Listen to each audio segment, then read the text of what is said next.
चलो विद्यार्थी मित्रों मजा में।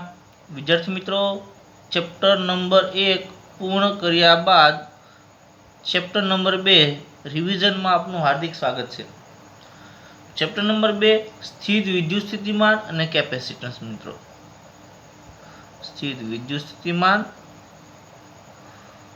और कैपेसिटन्स। ओके, तो आज चैप्टर से ये भणता पहला जूनी हिस्ट्री जाणी ली कि भाई स्थिर विद्युत स्थितिमान एना पहला तमे 11मा धोरण में समझो। खास स्थिति ऊर्जा शब्द उल्लेख करेलो, कार्य ऊर्जा पावर में और गुरुत्वाकर्षी बल में। एमां मारे स्थिति ऊर्जा विषे सामान्य बात करवी छे। तो तमने याद आवे कि साहेब स्थिति ऊर्जा हती एटले एक तो स्प्रिंग नुं उदाहरण आवतुं, एटले के स्प्रिंग बळनुं उदाहरण आवतुं અને બીજું આવતું mg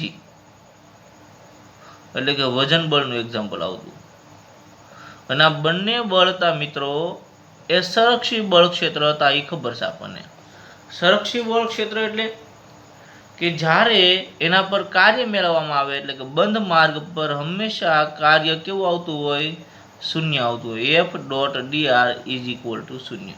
કેવા માર્ગ પર? બંધ માર્ગ પર। કેવા બળ ક્ષેત્ર હોય તો સંરક્ષી બળ ક્ષેત્ર હોય છે।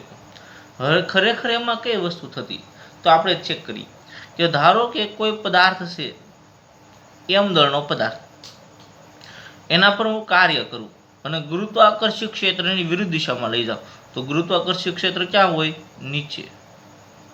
ક્યાં લઈ જાઉં છું? વિરુદ્ધ દિશામાં લઈ જાઉં। એટલે પરિસ્થિતિ કેવી થાય કે ગુરુત્વાકર્ષી ની विरुद्ध दिशा में जो कार्य करूँ अथवा पदार्थ पर बाह्य बल लगाड़ू तो ये लई जवा माटे कार्य करवू पड़े छे। मित्रों ये कार्य क्या संग्रह पामशे? ओके, कार्य क्या संग्रह पामे? स्थिति ऊर्जा में संग्रह पामशे। ओके, आ वात छे। शेनी वात छे? स्थिति ऊर्जा नी संग्रह पामे छे। आ आपने खबर छे। हवे जेवुं हूँ आ पदार्थ ने पर लगाड़ेलू बाह्य बल से एफ एक्सटर्नल फोर्स से जो दूर करूँ, समझो मित्रों खास, जो दूर करवामां आवे तो स्थिति ऊर्जा से ए शेमां रूपांतरण पामशे? पदार्थ मुक्त थाय अने गति ऊर्जा में रूपांतरण पामे। शेमां रूपांतरण पामे मित्रों? गति ऊर्जा में रूपांतरण पामे छे। ओके, तो आ रीते स्थिति ऊर्जा प्लस गति ऊर्जा एकबीजामां रूपांतर अने बंनेना सरवाळाने कुल यांत्रिक ऊर्जा कहेवामां आवे अने आ ऊर्जानुं संरक्षण थाय छे। शुं थाय मित्रों? संरक्षण थाय। एवुं आपणे भणेला। जेटली गति ऊर्जा गुमावे एटली स्थिति ऊर्जा मेळवे अथवा जेटली स्थिति ऊर्जा गुमावे एटली गति ऊर्जा मेळवे। आम यांत्रिक ऊर्जानो सरवाळो अचल रहेशे। कुल यांत्रिक ऊर्जा केवी रीते मित्रों? अचल रहेती होय छे। आवुं आपणे 11मा धोरणमां भणेला। હવે મારે વાત કરવી છે 12th માં। તો એમાં તમારે એક વધારાનું ઊર્જા આવી છે। કઈ ઊર્જા? સ્થિતિ ઊર્જા। પણ કેવી સ્થિતિ ઊર્જા? વિદ્યુત સ્થિતિ ઊર્જા અથવા વિદ્યુત સ્થિત ઊર્જા। તો વિદ્યુત ઊર્જા જે છે અથવા વિદ્યુત બળ છે એ વ્યસ્ત વર્ગના નિયમનું પાલન કરે। કુલંબ બળ પણ કેવું છે મિત્રો? સંરક્ષી બળ છે। એટલે કે બે વિદ્યુત ભાર વચ્ચે જે લાગતું બળ છે મિત્રો કે Q1 Q2 બાય R² એ પણ કેવું બળ? સંરક્ષી છે બળ, સંરક્ષી બળ ક્ષેત્ર છે મિત્રો। માટે એ પણ એમાં પણ સ્થિતિ ઊર્જા અને ગતિ ઊર્જાનો સરવાળો અચળ રહેતો હોય છે। અને સાથે સાથે મહત્વની વસ્તુ કે માત્ર ને માત્ર સ્થિતિ ऊर्जा अंतिम स्थान અને પ્રારંભિક સ્થાનના માર્ગ પર આધારિત છે। અંતિમ સ્થાન અને પ્રારંભિક સ્થાન પર આધારિત છે, કોઈ પણ રસ્તા પર આધારિત નથી। ઓકે, આ વસ્તુ આપણને ખબર છે। હવે આપણે સ્થિર વિદ્યુત ક્ષેત્રમાં પ્રવેશ મેળવવો છે। સૌપ્રથમ જૂની કઈ માહિતીની યાદ હોવી જોઈએ? સંરક્ષી બળ ક્ષેત્ર। સંરક્ષી બળ ક્ષેત્ર એટલે અંતિમ અને પ્રારંભિક સ્થાન પર આધાર રાખે। कुल कार्य केवुं होय? बंध मार्ग पर शून्य होय। कोनो सरवाळो अचल रहे? गति ऊर्जा प्लस स्थिति ऊर्जानो सरवाळो अचल रहे। क्लियर? ઓકે, તો હવે આપણે વિદ્યુત સ્થિતિ ઉર્જા પ્રસ્તાવનામાં છે મિત્રો, જે આપણે ટોપિકમાં આગળ વધ્યા નથી. તો વિદ્યુત સ્થિતિ ઉર્જા માટે ધારો કે કોઈ એક ઉગમ બિંદુ દર્શાવું છું, એક્સ અક્ષ અને વાય અક્ષ. ધારો કે એક્સ અક્ષ પર અને વાય અક્ષ પર જે ઉગમ બિંદુ છે મિત્રો, ઉગમ બિંદુ પર પ્લસ ક્યુ વિદ્યુત ભાર આપેલો છે. તો વિદ્યુત ભાર મિત્રો પ્લસ ક્યુ વિદ્યુત ભાર, અને પ્લસ ક્યુ વિદ્યુત ભારને લીધે વિદ્યુત ક્ષેત્ર ઉદ્ભવતું હોય છે. આ ધન વિદ્યુત ભાર છે મિત્રો. એનો અર્થ છે કે વિદ્યુત ક્ષેત્ર રેખાઓ કઈ બાજુ હોય, ત્રિજ્યાવર્તી બહાર તરફ હોય છે. ઓકે, આ રીતે છે. હવે આમાં મારે એક પરીક્ષણ વિદ્યુત ભાર મૂકવો છે. કયો વિદ્યુત ભાર મિત્રો? પરીક્ષણ વિદ્યુત ભાર. ધારો કે સ્મોલ ક્યુ છે એ પરીક્ષણ વિદ્યુત ભાર છે. આ કયો થાય? વિદ્યુત પ્રાપ્તિ સ્થાન અથવા સોર્સ. રેડી? ઇંગ્લિશમાં લખો તો પણ ચાલશે. આ બિંદુ નામ આપી દો ક્યુ વિદ્યુત ભાર, સ્મોલ ક્યુ વિદ્યુત ભાર. એકને મારે આર બિંદુએ રાખવા, એકને પી બિંદુએ રાખવા. તો આ આર બિંદુ હશે મિત્રો, અને ઉગમ બિંદુ માટે હું પી બિંદુ નામ આપી દઉં. આ રીતનું મને મળે છે. હવે જો તમને આઈડિયા આવશે તો વિદ્યુત બળ છે, જો બંને વિદ્યુત ભાર ધન હશે, કેપિટલ ક્યુ તો ધન છે, સ્મોલ ક્યુ જો ધન હશે, તો વિદ્યુત બળ છે કેવું આવશે? આકર્ષી કે અપાકર્ષી? અપાકર્ષી. કારણ કે ધન વિદ્યુત બળ, એક ધન અને ઋણ, તો કેવું આવશે? આકર્ષી આવશે. ઓકે, તો હવે આપણે કાર્ય કરવું છે, સ્મોલ ક્યુ વિદ્યુત ભારને પ્લસ ક્યુ વિદ્યુત ભાર પાસે લાવવો છે. ક્યાં લાવવો છે મિત્રો? મારે સ્મોલ ક્યુ વિદ્યુત ભારને પ્લસ ક્યુ માટે લાવવો છે. એટલે કે મારે આર બિંદુથી, સમજો ખાસ, આર બિંદુથી પી બિંદુ સુધી લાવવું છે. અત્યારે વિદ્યુત ફોર્સ કેટલું છે આના કારણે? E, અને એના કારણે Fe is equal two QE બને. સ્મોલ ક્યુ વિદ્યુત ભારના કારણે વિદ્યુત ક્ષેત્ર E, કેપિટલ ક્યુ ના કારણે, સોરી, અને ક્યુ વિદ્યુત ભારને લાવવો છે. એના પહેલા કુલ વિદ્યુત બળ કેટલું મળે? Fe.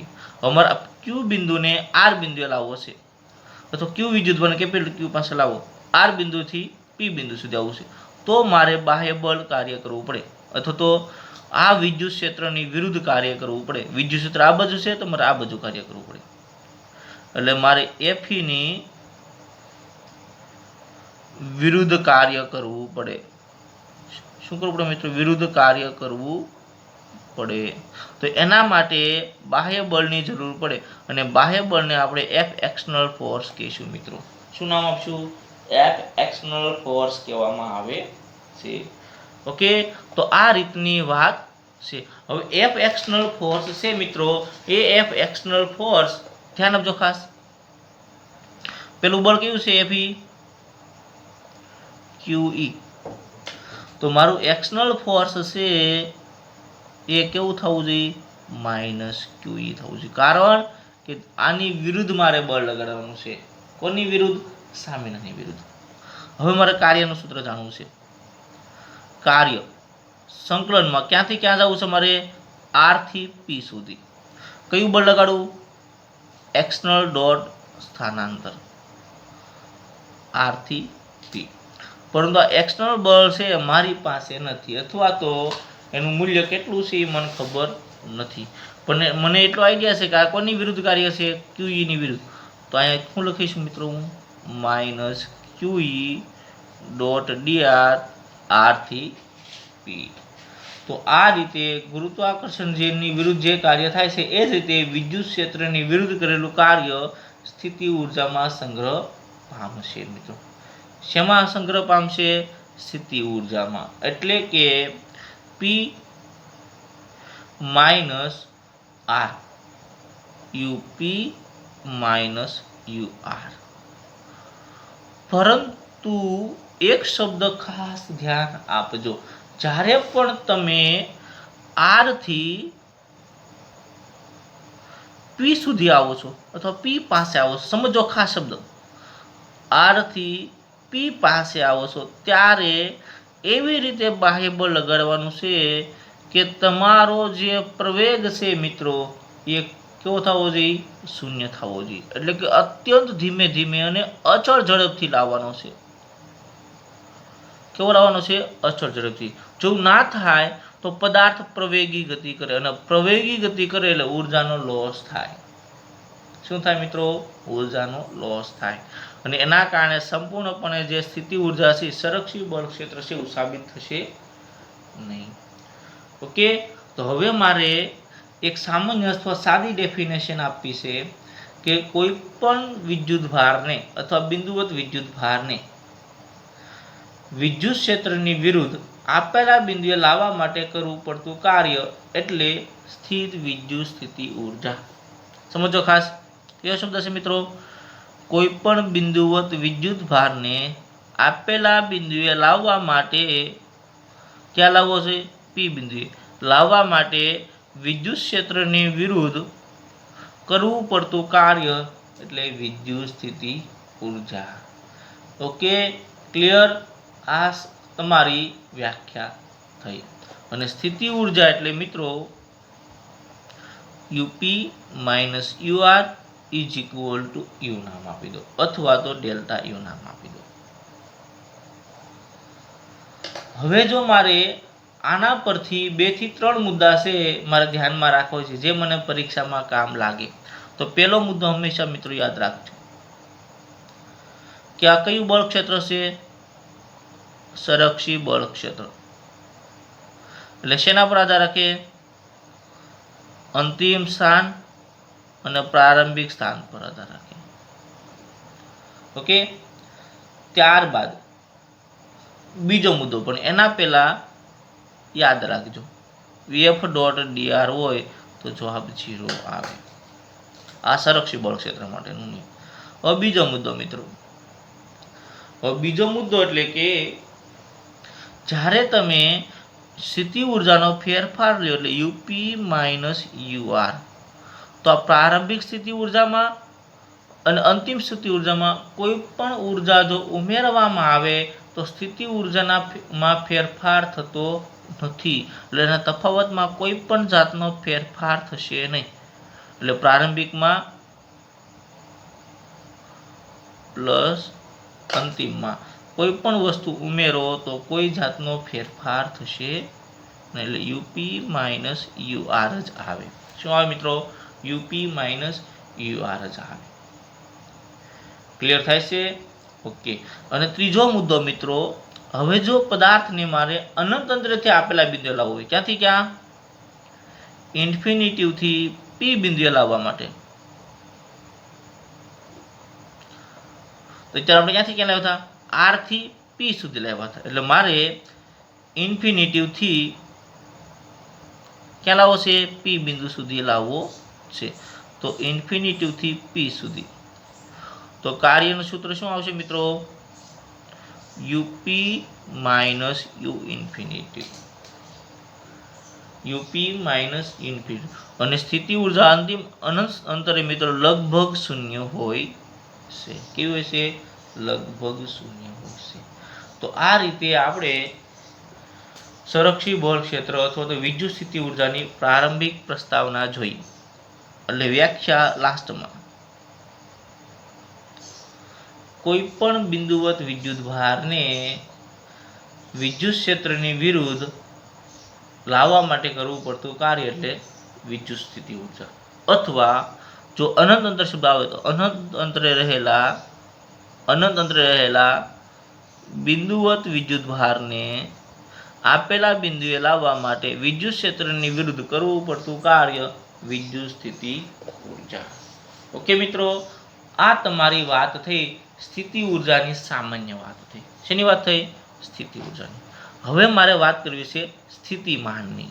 શેની વાત કરવી મિત્રો? મારે સ્થિતિમાનની વાત કરવી છે. Delta you is equal to UP minus you infinity. અત્યારે આપણે અનંત અંતરેથી પી બિંદુ માટે જ વાત કરવી છે અને વ્યાખ્યા પણ મિત્રો અનંત અંતર માટે જ રાખવી છે. ક્યાં રાખવી છે? અનંત અંતરે. તો હવે જો આ જે વિદ્યુત ભાર હતો, કયો વિદ્યુત ભાર મિત્રો? સ્મોલ ક્યુ, એટલે એના કારણે ક્યુઈ બળ હતું. પરંતુ જો આ જે બિંદુએથી વિદ્યુત ભાર લાવ્યા છે એ વિદ્યુત ભારનું મૂલ્ય 1 કુલમ થઈ જાય તો સર આપણે નવી ડેફિનેશન મળે. તો એ નવી ડેફિનેશન એટલે કઈ અને બનાવી તો કઈ કે ભાઈ અનંત અંતરે રહેલા એકમ ધન વિદ્યુત ભારને આપેલા બિંદુએ વિદ્યુત ક્ષેત્રની વિરુદ્ધ લાવવા માટે કરવું પડતું કાર્ય એટલે સ્થિતિ ઉર્જા રહેતી નથી. ના શું બની જાય? સ્થિત વિદ્યુત સ્થિતિમાન. ડિફરન્સ કયો મિત્રો? જે આપેલો વિદ્યુત ભાર હતો ને આ કેવો થઈ ગયો? એકમ ધન વિદ્યુત ભાર થઈ ગયો. ઓકે, તો આ રીતે એકમ ધન વિદ્યુત ભારને આપેલા બિંદુએ લાવવા માટે વિદ્યુત ક્ષેત્રની વિરુદ્ધ કરવું પડતું કાર્ય. તો તમારું જે વિદ્યુત સ્થિતિમાન આવશે એ VP minus V infinitive is equal to UP minus U ઇન્ફિનિટિવના છેદમાં ક્યુ. કારણ કે એકમ ધન વિદ્યુત ભાર અનંત અંતરે કેવું હોય? શૂન્ય હોય. એટલે વીપી બરાબર યુપીના છેદમાં ક્યુ. હવે જો આર થી પી સુધી મારે લાવવું હોય, ક્યાંથી ક્યાં લાવવું મિત્રો? આર થી પી સુધી લાવવું હોય. અત્યારે ક્યાં ક્યાં હતા? ઇન્ફિનિટિવ થી પી સુધી. બંને રસ્તા વિશે વાત કરશું મિત્રો. આર થી પી સુધી તો વિદ્યુત સ્થિતિમાન VP minus VR is equal to UP minus UR ના છેદમાં ક્યુ બની જશે. શું બની જશે મિત્રો? UP minus you. એટલે આપેલા બિંદુએ લાવવા માટે કરવું પડતું કાર્ય. પરંતુ આ જે કાર્ય છે એ દરમિયાન કઈ ધ્યાનમાં રાખવાની વસ્તુ છે? પ્રવેગ રહિત, ધીમે ધીમે અચળ ઝડપથી કાર્ય કરવાનું છે. ઓકે મિત્રો. અને જો સૂક્ષ્મ કાર્ય હોય, કેવું હોય? અત્યંત સૂક્ષ્મ કાર્ય હોય તો અતિ સૂક્ષ્મ વિદ્યુત ભાર લેવો પડે. એટલે કે ડી ડબલ્યુ એટલે અતિ સૂક્ષ્મ કાર્ય, અતિ સૂક્ષ્મ સ્થિતિ ઉર્જા, અતિ સૂક્ષ્મ વિદ્યુત ભાર. તો વિદ્યુત સ્થિતિમાન પણ મને કેવું મળશે મિત્રો? સૂક્ષ્મ વિદ્યુત સ્થિતિમાન મળે. ઓકે, ક્લિયર થાય છે? યસ સર, ક્લિયર થાય છે. તો આ રીતે તમારે વિદ્યુત સ્થિતિમાન અને વિદ્યુત સ્થિતિ ઉર્જાની પ્રાથમિક માહિતી મળે.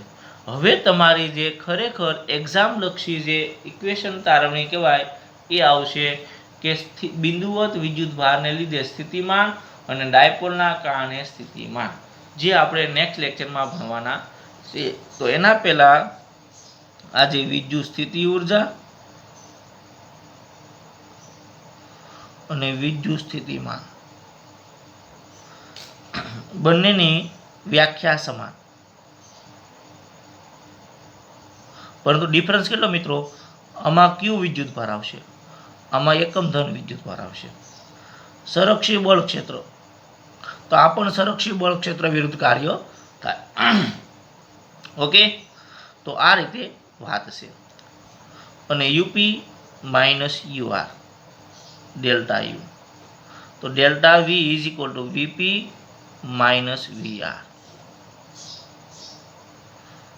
તો આ વસ્તુ છે. હવે મારે વિદ્યુત સ્થિતિ ઉર્જાના એકમ વિશે વાત કરવી. તો આનો એકમ આવશે મિત્રો ઉર્જા અથવા તો જૂલ. એને 1 જૂલ અથવા તો જૂલ કહેવામાં આવે છે. પારિમાણિક સૂત્ર આપણે યાદ છે 12 - 2. જ્યારે આનો એકમ ધન વિદ્યુત ભાર એટલે જૂલ પર કુલમ આવે. શું આવે મિત્રો? જૂલ પર કુલમ. એટલે m1 L2 T-2 અને કુલમ ઉપર જાય મિત્રો એટલે A1 T1 કેવા થાય? માઇનસ થાય. તો તમે જોઈ શકો છો m1 L2 T-3 A-1 એટલે 12 - 31 વિદ્યુત સ્થિતિમાનનું પારિમાણિક સૂત્ર આવશે અને વિદ્યુત સ્થિતિ ઉર્જાનું 12 - 2. ઓકે, આ તમારી વાત થઈ. હવે આપણે આગળ અભ્યાસ કરશું, પણ કયા લેક્ચરમાં મિત્રો? નેક્સ્ટ લેક્ચરમાં. અત્યાર સુધી આજે ચેપ્ટર નંબર 2 ઘણા સમય બાદ આપણું રિવિઝન શરૂ થાય એટલે મસ્ત મજાનું બધા વિડીયો કમ્પલસરી જોજો અને ધીમે ધીમે આપણી સ્પીડ આવશે. Thank you.